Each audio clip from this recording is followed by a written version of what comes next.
Destination Crenshaw project and a resident relief fund for the residents of the corridor who have been most adversely affected by the prolonged construction and delays associated with this unfinished development. Destination Crenshaw was presented to this community as a transformational investment in Black culture, Black commerce, and the future of South Los Angeles. It has now been 6 years since the project broke ground and over 2 years since the promised completion date. Construction has stalled with no apparent end date in sight. The Crenshaw Corridor community embraced the vision of Destination Crenshaw, but the obstruction from the delayed construction has caused prolonged health and safety hazards, uncertainty, reduced customer access, declining revenues, disruptions, and mounting financial hardship. A broad spectrum of the community expressed their frustration over these delays and the impact they have had on the community at a standing room only July 30th town hall at Bethesda Temple Church, widely covered by the media, including ABC, CBS, Fox, and NBC. The burden of these unexplained delays should not rest on the shoulders of the Crenshaw Corridor community, which acted in good faith and supported this historic project. If the city fails to provide a complete and substantive response to this correspondence within 30 days of the date of this letter, the Crenshaw Corridor community reserves its right to pursue all of its rights and remedies. Sincerely, the Crenshaw Corridor community. To read the complete letter detailing all of our demands, go to our website at KBLA1580.com. With a KBLA Talk 1580 editorial, I'm Tavis Smiley. As always, we welcome your feedback.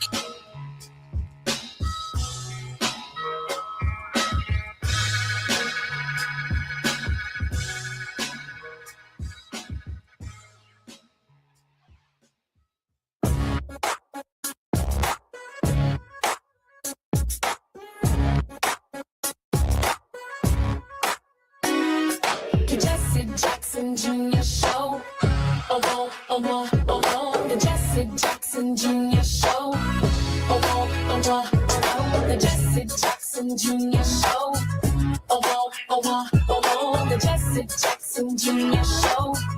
Oh, oh, oh, oh, oh. Come on and talk with me.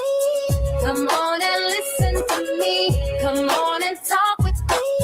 Come on and listen to me. KBLA. Talk, take down.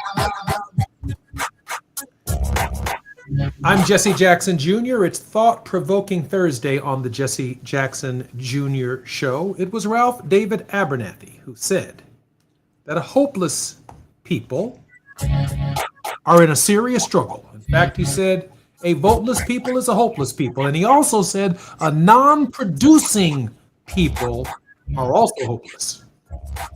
We're going to have that conversation today with Atiba. Atiba is the former Deputy Executive Director for the National Black Caucus of State Legislators, NBCSL, Strategic Alliance Consultant, and President of Party Politics US. He's worked as a TV political contributor for BNC News, The Heat, In the Know with Mo, The Leslie Marshall Show, iHeartRadio. He most recently was a guest host on Rising, an American daily news and opinion web series produced by Washington, D.C.'s political newspaper, The Hill. In 2020, Atiba released his first novel, Saving Grace, a political thriller. Atiba, welcome forward to the show. Jesse, it's great to be with you. How are you doing? Great. Pre-show, Atiba and I had a discussion about other forms of power that Americans possess besides voting. Atiba, I want to pitch that to you because in the final analysis, every form of power that we have informs our hope. That's true. That's so true. You led that off really well. And, you know, one of those things is something that comes to mind is a quote from Malcolm X, who said, the battle today is not about black and white, it's about green. You know, we give our power away so much when we think about how we spend our dollars. And I don't know if we go back. I know we talk about the Montgomery bus boycott, but the Montgomery bus boycott didn't just work because people stopped putting their feet in in the seats. It was because they stopped putting their dimes and their nickels into the feeder to let them on to the boat. And when they started seeing that money not there, then they had to change course. And when you think about Dr. King, yesterday I was at the historic Hampton House, and it was very interesting to listen to Dr. King's words. The Hampton House, some people may remember that from the movie One Night in Miami, that the night that Muhammad Ali won the fight, the championship, won the belt. He was in Miami, and this hotel was the only one that's still standing here that was in the Green Book where we were allowed to stay. So he was able to fight at the convention center, just like Sam Cooke and others were able to perform on the Miami Strip, but they were not allowed to stay in the Miami hotels. And Dr. King came here and led a quest to get the minimum wages up. And part of how they did that in Chicago and in other places around the country was by withholding our dollars. And so when you ask me, what else do we have aside from the vote? What I think is the most powerful thing within a society like America, where capitalism is so strong, it is the power of our dollar. Who could disagree with that? I mean, that's clear that economic leverage has played a role in bringing about swift justice for African Americans, people of color, and people who are genuinely fighting for human rights. That's what we're going to talk about on our show in this hour with Atiba, former Deputy Executive Director of the National Black Caucus of State Legislators, Strategic Alliance Consultant, and President of Party Politics US. I'm Jesse Jackson Jr. It's Thought Provoking Thursday on the Jesse Jackson Jr. Show. Look forward to being with you in just a moment. It's afternoon drive time with Jesse Jackson Jr. Only on KBLA Talk 1580. The KBLA 1580 app puts the realest conversations right in your pocket. Stream live wherever you are in the world. No static. No searching the dial. A crystal clear connection 24/7, exactly when you want it. We recommend that you keep automatic updates enabled. Set it and forget it. So the app stays up to date with store requirements, bug fixes, and new features as we roll them out. Download the KBLA 1580 app today and stay plugged into the conversation everyone's having.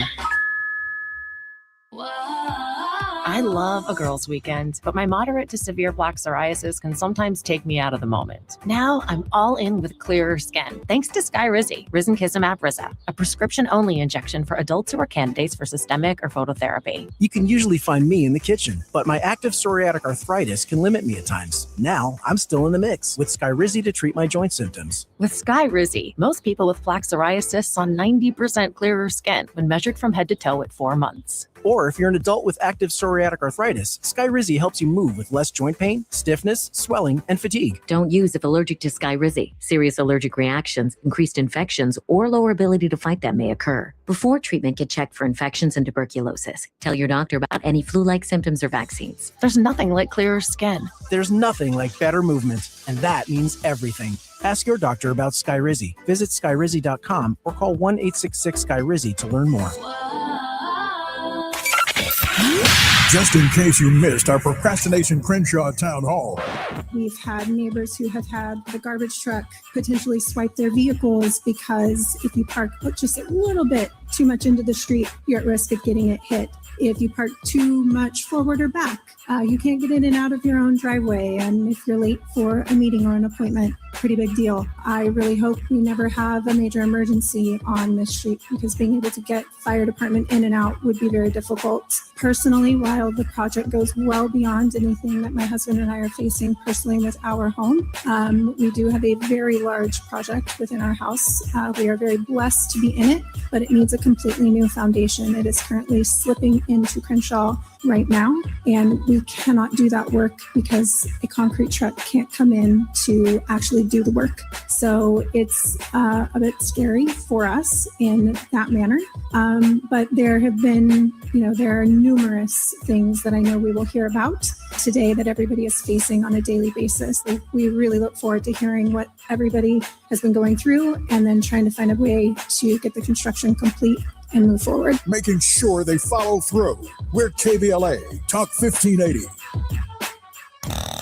Now back to more of Jesse Jackson Jr. on KBLA Talk 1580. The Jesse Jackson Jr. Show. The Jesse Jackson Jr. Show. The Jesse Jackson Jr. Show. The Jesse Jackson Jr. Show. King Volley, drop the beat. Come on and talk with me. Come on and listen to the me. Come on and talk with me. Come on and listen to the me. KBLA Talk 1580. Download the app.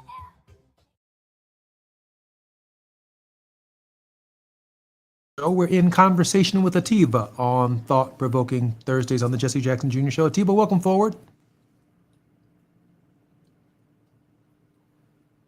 Atiba. So the question that I have is about economic consumers and the power that we have economically with our dollars. And we can quantify this in terms of our economic struggles against the bus boycott and other moments where we have withdrawn our enthusiasm. I guess the question I would ask first, Atiba, is this. Oftentimes, the organization or the organizing of consumer boycotts begin with racial solidarity. Something happens to us, right? And we say no to Target. Something happens to us, and we say no to the bus company. And of course, that means some of us say no, not all of us say no. But we start with this issue that has happened to us that triggers the economic activity. And we encourage people of goodwill to join us. But that doesn't have anything to do with the fact that it starts with us. Yeah, you know, Jesse, and this is not going to work for everybody. I guess I'm just more so of the mindset that as an American and as a human being, that sometimes I think we have to lead it, but it should not always have to be that it just comes from our community. Our community can lead it. I'm often reminding people, isn't it interesting that the movie The Black Panther made $1 billion? Isn't it interesting that the movie Michael made $1 billion? Neither movie, both movies had a director who was an American of African descent. Both movies had a predominantly American of African descent cast. I know Michael for sure had mostly executive producers that were American of African descent, and it's never been broadcast as a black film because it made money. And so when we think about ourselves in the equation, we spend as much money, and this is the case because I remember hearing Dr. King talk about it in the 60s.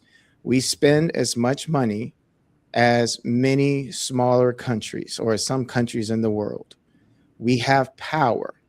Our power is in our money, and how we organize and how we work is contingent and actually a strong part of what is the gross domestic product of this country. And that often, I don't know if we're necessarily talking about or thinking about it in that sense, because we will first say, oh, our black dollars or our black businesses. And I'd like to say our businesses, and I like to say our dollars, without necessarily having to paint a picture to say what community. And so I'm saying it from this standpoint, that we have so much power when we recognize our human side of this, not necessarily our ethnic side to this. So let me ask a different question. You sure you want to do that? Yeah, I sure do. Let's say we remove race from the equation. Okay. How do you organize an American boycott?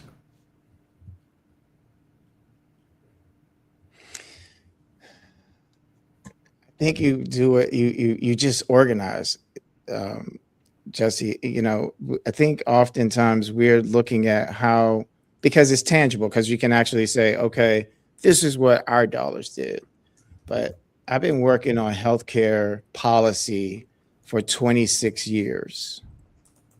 I sat at the table when we were coming up with ideas for Healthy People 2020. And it's 2026, And what we were talking back then was about health and how it was impacting people that look like us and how we're going to address it. And then COVID came, and then we're still talking about the same issues that we were talking about 20 years ago. The women's boycott was not done as a white woman boycott. It was not done as an African American woman boycott. It was a women's boycott. And some would say, oh, well, the identifier there was gender. Yes, it was. But I was a male, and I was there in support. And I saw the power of what they did in terms of how they organized. And so, I'm not saying that I'm right. I'm just saying that we've been doing the same thing over and over again for 200 plus years, for 100 plus years, for a year, and we're still expecting a different result, and we're not getting it. So I like to think, let's try. How do we try to do something else? The more and more that I'm looking at the history, the more and more that I'm not frustrated, I'm actually inspired, because I keep thinking, wow, those who came before us, if we look at the 60s, we look at the 70s, they accomplished so much with far fewer resources than we have at our disposal today. So let me, for conversation purposes, say that I think that the two organizations or organized groups in the United States that have had the most effective boycotts have been African Americans, and we've asked people to join us in solidarity on the question of not only African American rights, but we boycott for everybody's rights, because once we get a right, everybody else gets a right. Amen. It doesn't usually happen the other way around. When we fight for it and it's determined legitimate and successful, everyone else benefits, not necessarily the other way around. And the other group is organized labor. And they may not call it a boycott. They may call it a picket. They may call it a walkout. They may call it a strike. And of course, that's a multiracial coalition. But then organized labor asks women, African Americans, and others to not cross their principled picket lines because of solidarity with living wages, benefits, health care, working conditions, shorter work days, more vacation time, or whatever the benefits are. But the impetus for organizing the boycott, we're talking about the other power that we have other than voting, is an organized group that is fighting for a human right or their human rights in a particular context, to which they appeal to the conscience of other people to move generally in their direction. Is that a reasonable understanding? It's reasonable. Yeah, it's reasonable, and I understand. It's when you're organizing, it's easier to organize when there's something that's identifiable, but it's also easier to break us apart. When you look at 1968 and what happened when Dr. King was assassinated and what happened within our communities. And I guess, the overall thing, though, that maybe I'm trying to communicate and to get across, it's not that, I'm proud of my heritage. I'm proud of my history. I'm proud of my lineage. I'm proud that I know it. And that's one of the things that I hope that we can talk about in the future, Jesse, is knowing and identifying with our parents, our grandparents, our great grandparents, if they're still living, our great aunts, etc., about who we are. But part of the struggle that we have faced in this country for far too long is a history that was stripped of us. And that stripping of us from that was our ancestry and our link to Africa. So then we came here, and then we've been striving to be recognized as a man and a woman. And in the context of a nation, we've also been struggling to be identified simply as an American. But we continue to take that to say Black America, Hispanic America, Asian America, et cetera, et cetera, et cetera. But I think from us, you hit the point. We as a culture, as a community, have been the ones who have fought for the rights that have been so long denied, and then others benefited from us. So, the meaningful conversation here to me is then how do we get over these humps? And to be honest, I don't believe that we get over any of them without some sort of economic demand.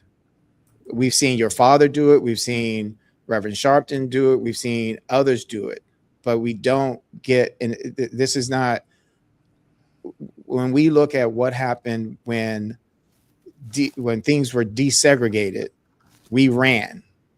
So I mentioned the Hampton House before, which was an amazing hotel, which had valets and all the bells and whistles. Even Frank Sinatra would stay there because he didn't want to stay on the beach because Sammy Davis and others weren't allowed to stay there. So he said, I'm going to stay at the Hampton House. But when segregation, when things were lifted, then we stopped supporting our businesses. And there was something also that is in the history of that has hurt us from a business standpoint. So anyway, I'm saying these things in terms of from an economic standpoint, and I'm saying these things not questioning whether or not or how we identify. I'm saying these things in terms of how do we look at things, Jesse, in a way to say maybe we've been doing this not necessarily wrong, but there's a new playbook. So how do we play differently in order to be successful? Check this out. What does that mean? Let me use this. Let me use this as an example. CQ Brown doesn't get much more American than CQ. I mean, this is a guy whose shoes were spit shined every day, stood erect at attention, 4 stars on both shoulders, every hair on his head. Well, CQ Brown, I don't think he had any hair on his head, but not a single hair anywhere misplaced. Clean. He can salute, sing the Star Spangled Banner, pledge allegiance to the flag. Couldn't be any more American than that. And CQ Brown got fired because an executive order essentially came down from Pete Hegseth that said no more black generals, no more blacks in line to be promoted, whether male or female. Joint Chief of Staff chairman.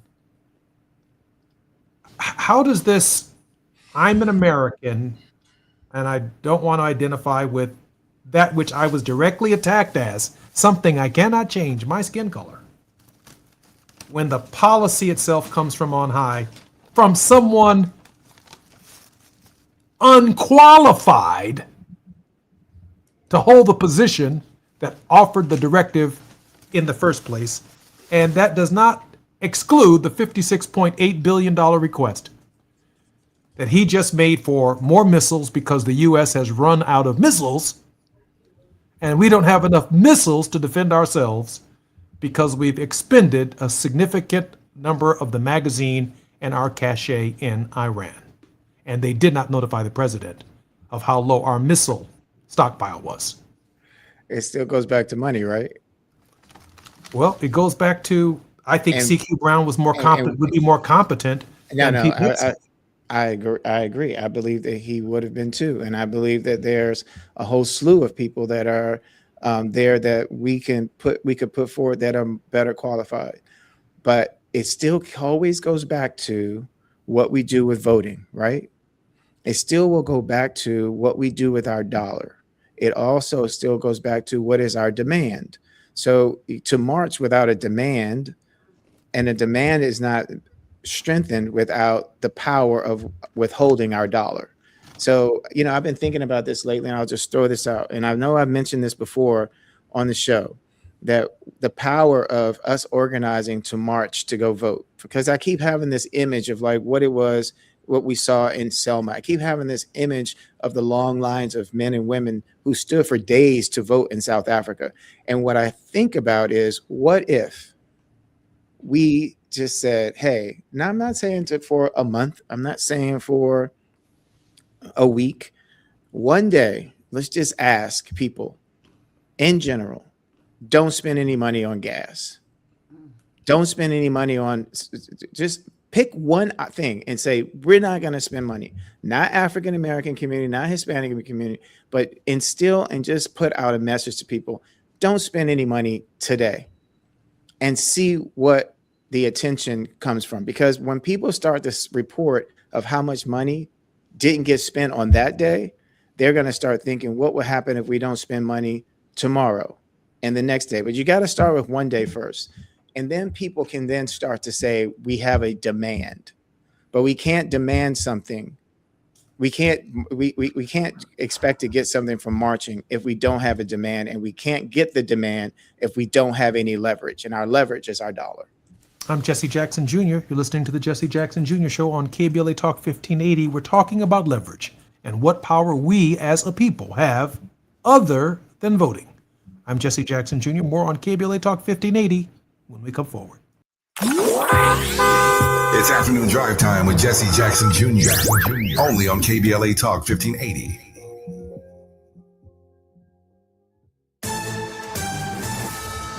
I'm Amber Payton with BIN News Now. President Trump is attacking Michigan Democratic Senate nominee Abdul El Sayed, accusing him of opposing Israel and predicting he will lose in November. Abdul El Sayed, lovely gentleman, is a man of hate.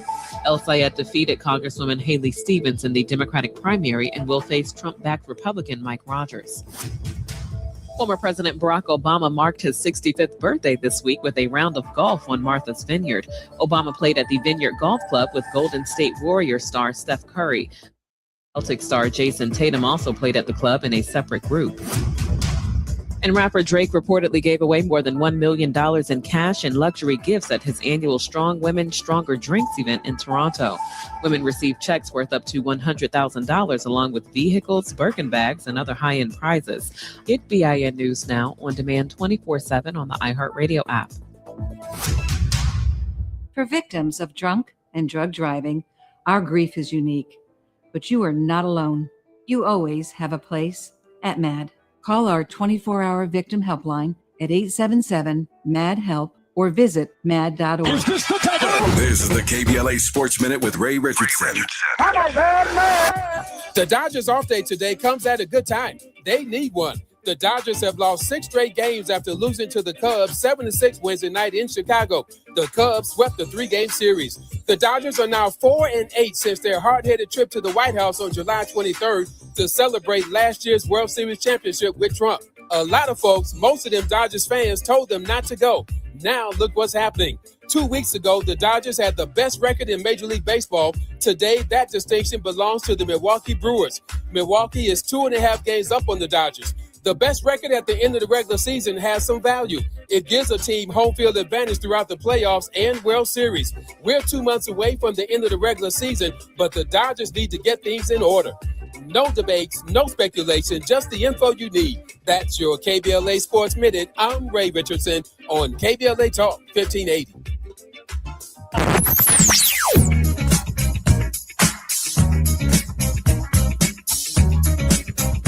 This is KBLA Talk 1580. Talk radio.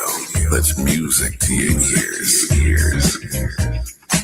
We're unapologetically progressive. KBLA Talk 1580. Number 14. That's where Talkers Magazine ranked Tavis Smiley on their heavy 100 list of the 100 most important talk radio hosts in America. Join Tavis weekdays, 9 a.m. to noon or 9 p.m. to midnight. Only on KBLA Talk 1580. What's good, KBLA delegation? I am Miles Lowe, and I'm excited to be joining the weekend lineup right here on KBLA Talk 1580. Join me every Saturday at 12 noon for the Do Better Show, where we get into the world of tech, AI, the creator economy, navigating your mental health through it all, and have conversations with founders to find out how real people are making real money right now. It's not a course, not a subscription. Classes in session every weekend, live on the air. If you knew better, you do better, right? So let's make a better you. The Do Better Show, every Saturday, 12 noon, and replaying again at 7 p.m. right here on Unapologetically Progressive KBLA Talk 1580. We got a lot to talk.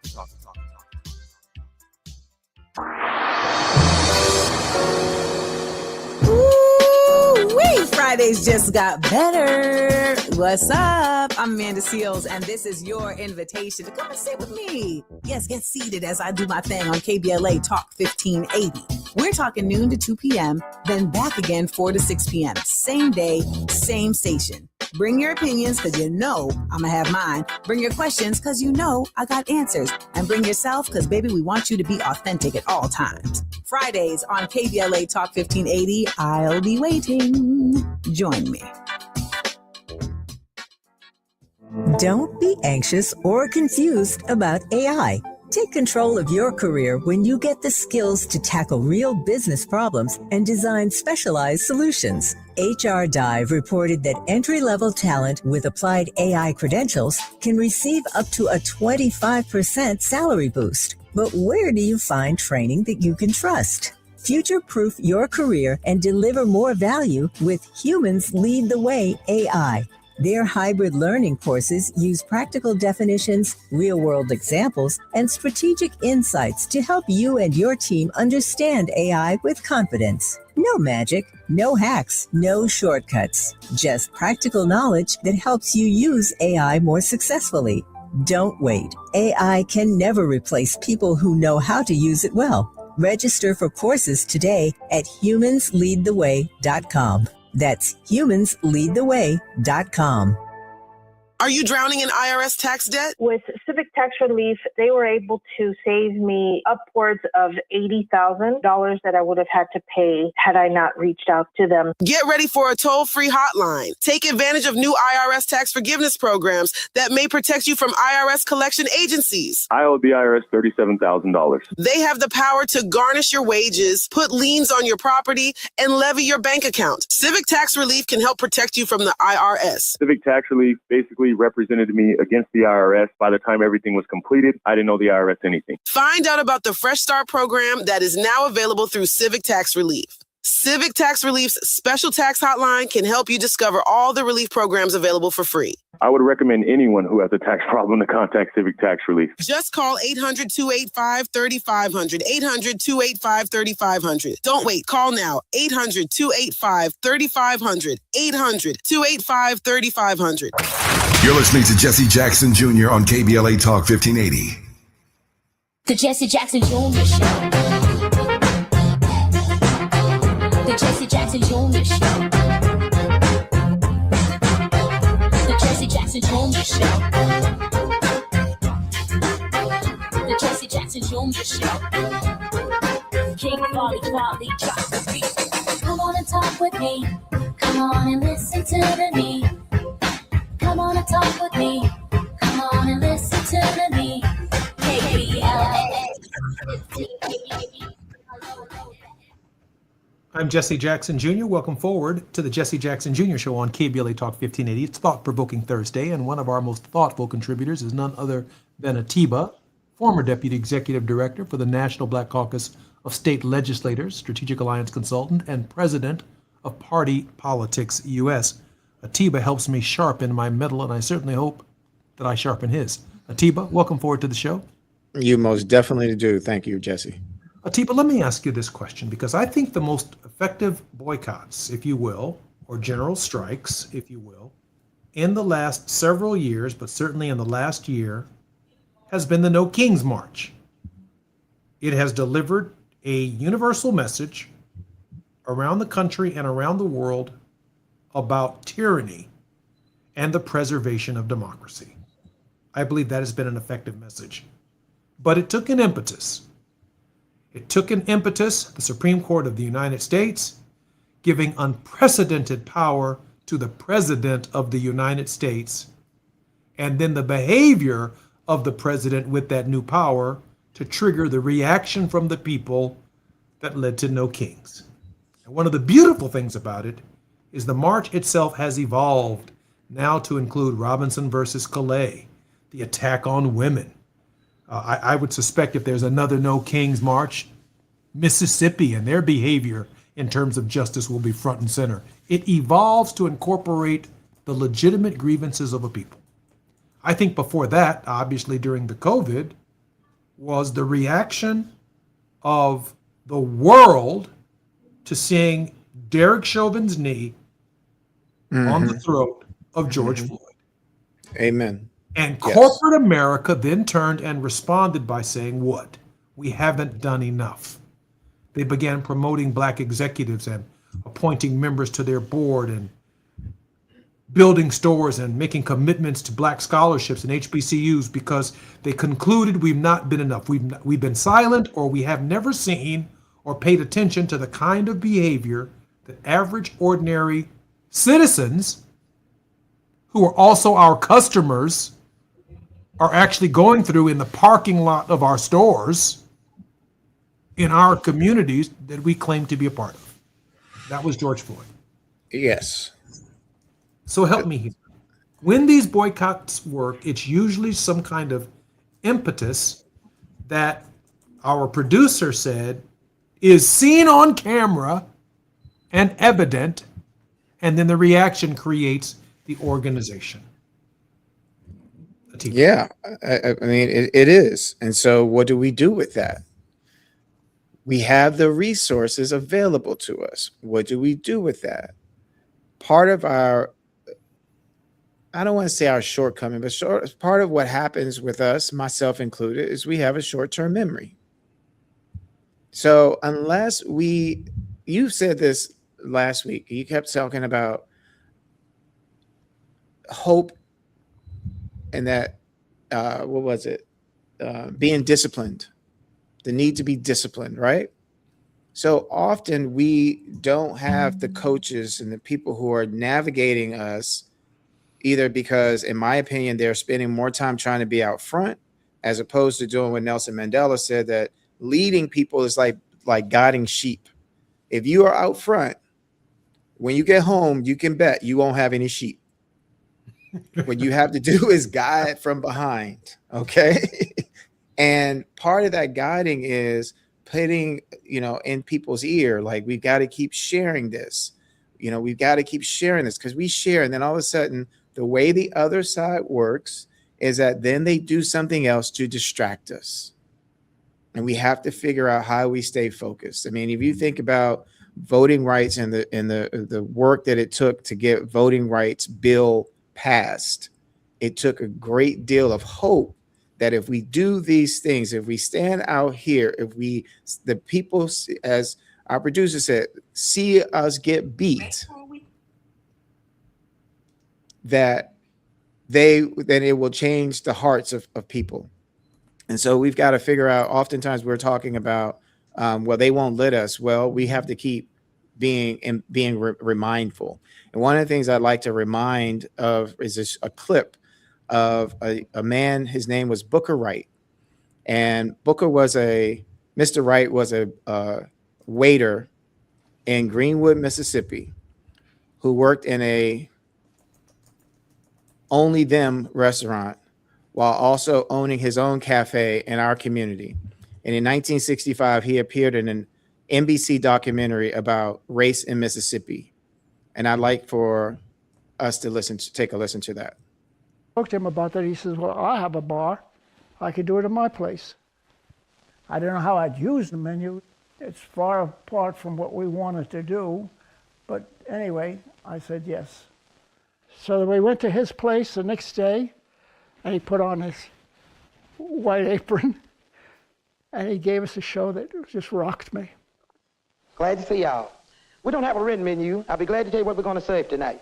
Everything we serve is a la carte. We have fresh shrimp cocktail, Lusco shrimp, fresh oyster on a half shell, baked oyster, oyster Rockefeller, oyster Almadine, stewed oyster, fried oyster, Spanish mackerel broil, Watson Solon steak, club steak, T-bone steak, porterhouse steak, ribeye steak, Lusco special steak, broiled mushroom, flavor of garlic, Thai spaghetti meatballs, soft shell crab, French fried onion, golden brown donut style. Best food in the world is served at Lusco.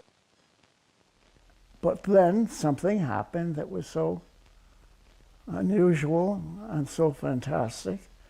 He went on. And you didn't know he was going to? No, I never thought that he would do that, and yet I couldn't stop it. I didn't want to. Now, that's what my customers, I say my customers, be expecting of me. When I come in, this way want me dressed. Booker, tell my people what you got. Some people are nice, some is not.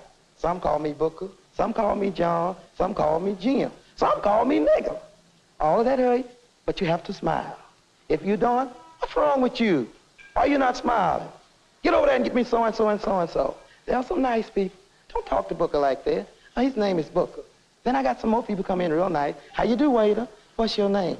Then I take care of some so good, and I keep that smile. I always learn to smile. The meaner the man be, the more you smile. Although you're crying on the inside. Or you wondering, what else can I do? Sometimes you tip you.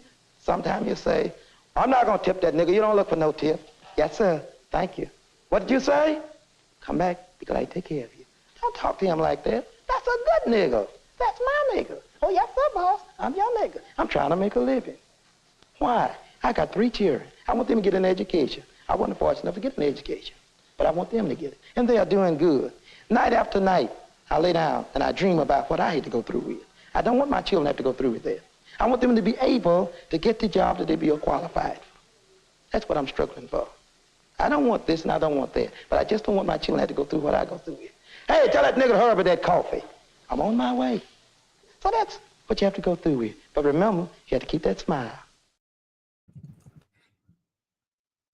I do want to comment on that once we come forward, because what I see in here is a survival technique in Jim Crow. And millions of our people in Jim Crow, to keep their jobs, had to have survival techniques. In spite of what you were called, in spite of being disrespected, you still had to. That does not make the disrespect right, but it does mean there are survival techniques. I'm Jesse Jackson Jr. You're listening to Jesse Jackson Jr. Show on KBLA Talk 1580. You know what? When we come forward, we're going to have a conversation about some of these survival techniques in Jim Crow, because many of us who are the only blacks working in our offices go through some form of some survival technique every single day. And from my perspective, it's horribly uncomfortable. But when you see it played back, it's an awful thing. More on KBLA Talk 1580 when we come forward. While you're stuck in traffic, we can at least bring you up to speed on the news of the day. You're listening to Jesse Jackson Jr. only on KBLA Talk 1580.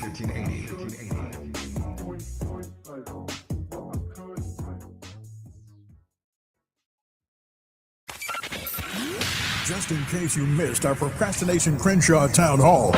Been dealing with the lies of Crenshaw Destination. I live on this street. I remember the first day I came and there was no parking. And they said it'd be 6 months just to fix the wall. They started putting the big boulders down, and my life has changed ever since then. My kids haven't had graduation parties. They haven't had birthdays. My car's been in the shop multiple times. All my tires have been replaced multiple times, each one. I spent $1,000 on my front lawn for the 6 months. Keep replacing sprinkler. Now it's just dirt. You know, it's frustrating because I'm not a politician, but I know politics. You know, and I know the Smiley said the councilman, but I want to go above that. Karen, you want my vote? Make things happen. Talk is cheap. We can play these games. Period. Because you can't fix it, somebody will. Not letting them get away with anything. We're KBLA Talk 1580.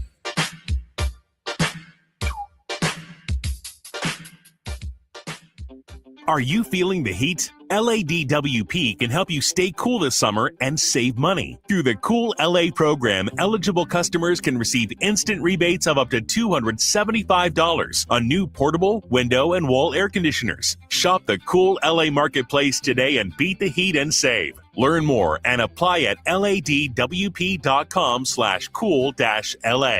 That's ladwp.com/cool-LA. KBLA Talk 1580. We've got a lot to talk about.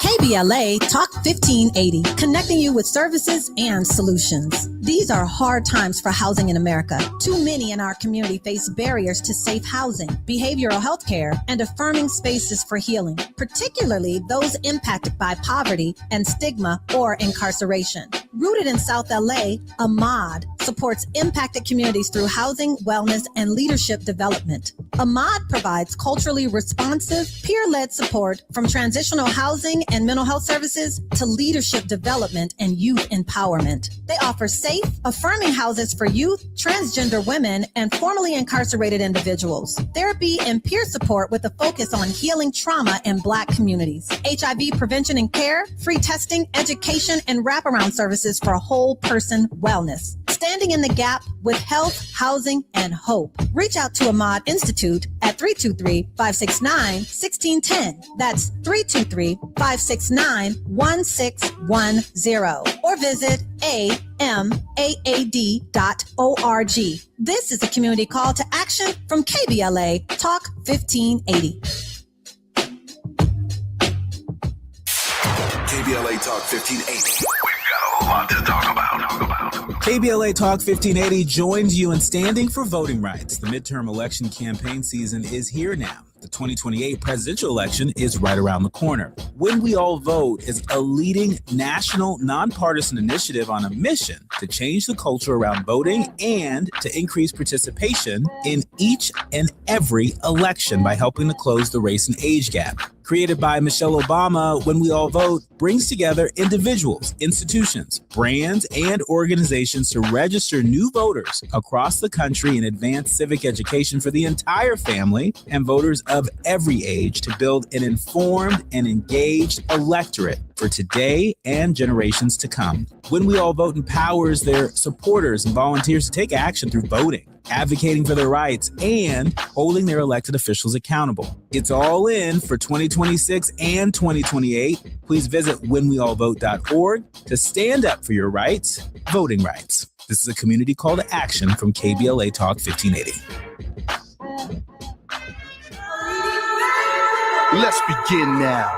Are you looking for quality childcare? If you are, boy, do I have the place for you. Holy Trinity Child Care Center in the City of Champions is where your little ones become big thinkers. Music that makes their little heart shine, as well as dietitian-made meals every day. I guess it's safe to say your babies will be well-fed as well as well-led. We accept bundles of joy from 18 months to 5 years old. Subsidies are accepted, and we're just minutes from the legendary SoFi Stadium. Miss Shepard's team at 9300 Crenshaw Boulevard is now enrolling. All you got to do is call 323-757-4850 or visit HolyTrinityCCC.com. At Holy Trinity, we champion your child's heart, mind, and spirit every single day.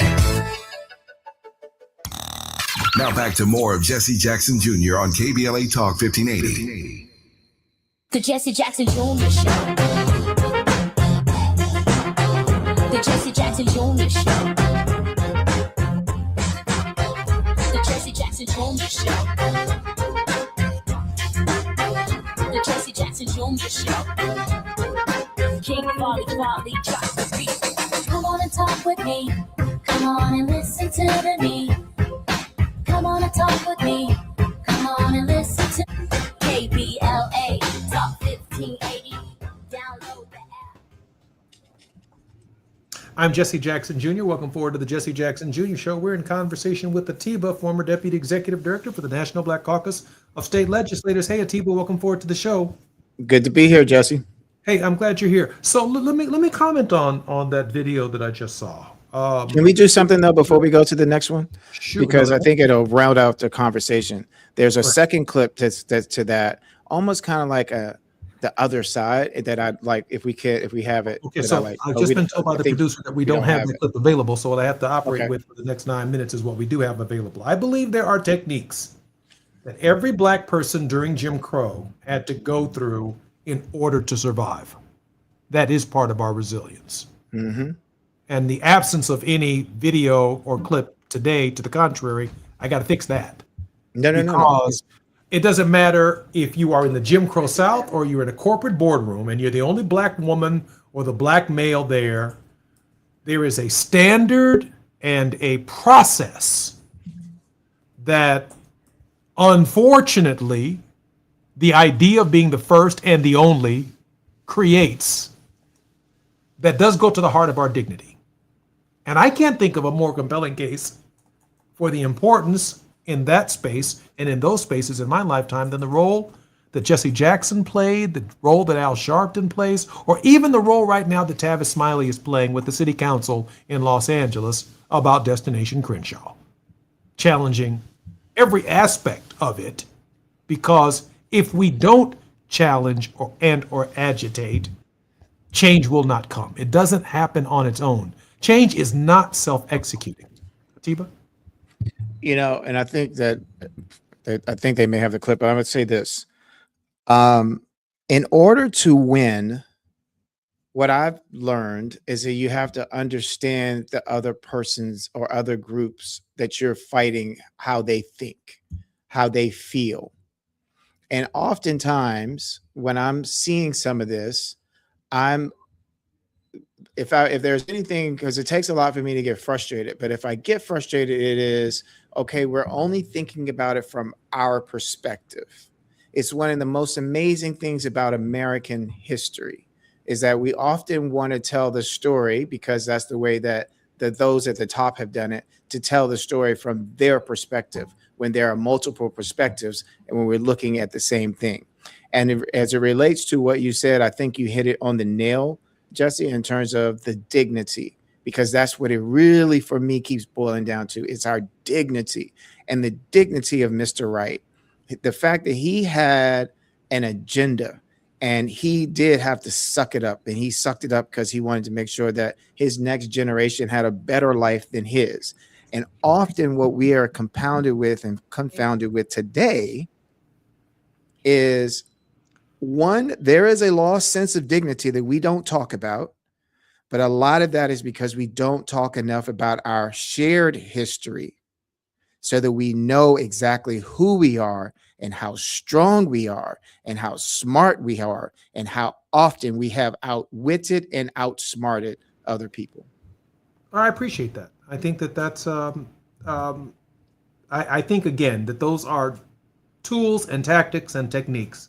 And Dr. Howard Thurman, in his book, Jesus and the Disinherited, but also with Head and Heart, he talks about, and so did so did Samuel DeWitt Proctor in The Substance of Things Hoped For. He talked about survival techniques, the survival techniques of what it means to be Black in this context. That doesn't mean that is the notebook on how to do it. The survival technique is the Green Book itself. We're not dealing with these people this week. We're going to drive down this road and stay at this hotel and swim in this swimming pool because we don't feel like being called nigga. We don't feel like being treated this way. We're not putting our families at risk. And so there are many African Americans and Hispanics and Latinos right now who are denying their surnames, who are not going to work, who are not taking their children to school, whose neighbors are taking their children to school. A parental responsibility they had before ICE came into our communities, but for fear that they may be separated from their children, they no longer perform that function, and caring neighbors do it for them. Those are survival techniques. That is not the standard order. And it is, from my perspective, it is not acceptable that we have to have a survival technique in a human liberty system under a constitution. That's my opinion. It is. In 2008, scared the bejesus out of some people. And they organized and they were very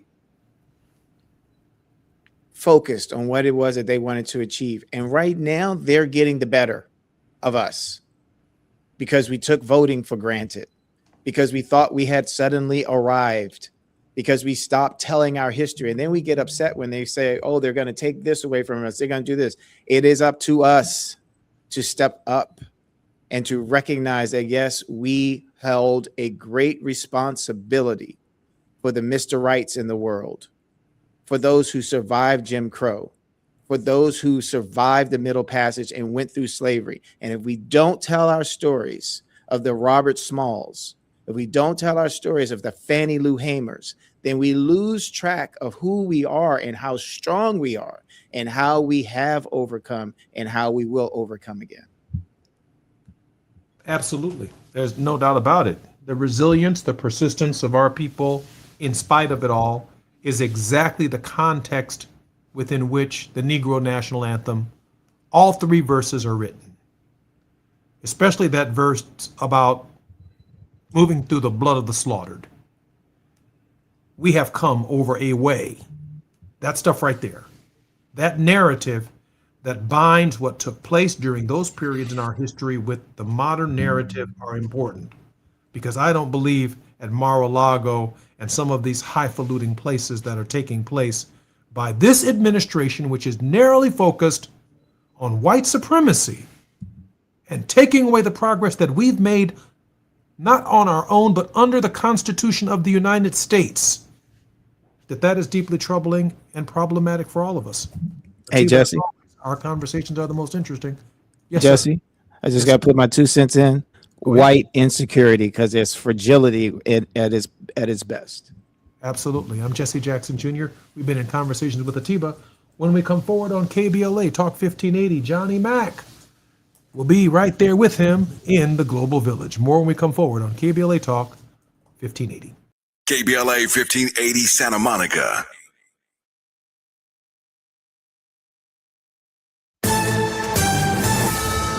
I'm Amber Payton with BIN News Now. President Trump is attacking Michigan Democratic Senate nominee Abdul El Sayed, accusing him of opposing Israel and predicting he will lose in November. Abdul El Sayed, lovely gentleman.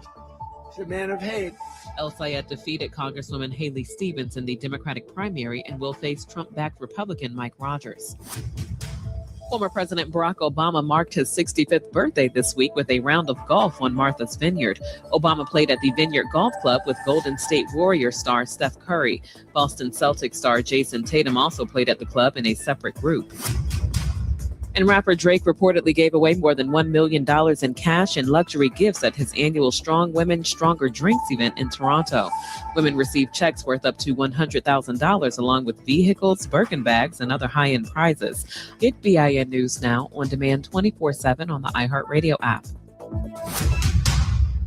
For victims of drunk and drug driving, our grief is unique. But you are not alone. You always have a place at MAD. Call our 24-hour victim helpline at 877-MAD-HELP or visit mad.org. This is the KBLA Sports Minute with Ray Richardson. The Dodgers off day today comes at a good time. They need one. The Dodgers have lost 6 straight games after losing to the Cubs 7-6 Wednesday night in Chicago. The Cubs swept the 3-game series. The Dodgers are now 4-8 since their hard-headed trip to the White House.